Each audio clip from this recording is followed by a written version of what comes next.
Alright, what's up guys? Welcome to a Mossology video, and in today's video, for those that are having issues with the latest iOS update to where it is causing your messages to freeze, best advice I could give you is just to turn your phone off, turn it back on. That should clear it up. No, I had tried it out myself, and no, that method does work.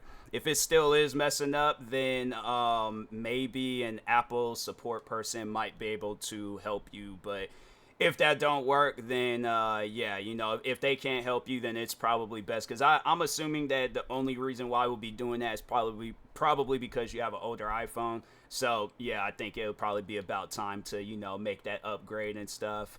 It's gonna be pricey, but yeah, it's gonna be worth it, especially with the newer phones having a much more better bio chip within the phone and stuff. Yeah, it should definitely work a lot more better and things. And it'll be crazy because I don't know, like I know like with the older iPhones they'll probably do some stuff like that, but with an iPhone that maybe came out like last year, I think it'll be way too soon. But then again, I don't put it past Apple, because I remember I had the iPhone that had came out prior before the latest ones, or the new ones at the time being, and no, it was like messing up within like the first few months and stuff. So yeah, it's one of those things where I'm like, no, I'm done buying iPhones. But I guess for an go-to iPhone user and stuff, if you are having that issue, if it's an older iPhone, it's probably about time you need to do that upgrade. But no, it should. If you turn the phone off and turn the phone back on, then it should work and stuff. So anyways, and that being said, I will talk to y'all later. Thank you guys for watching. Like, subscribe if you're new to the channel, and peace.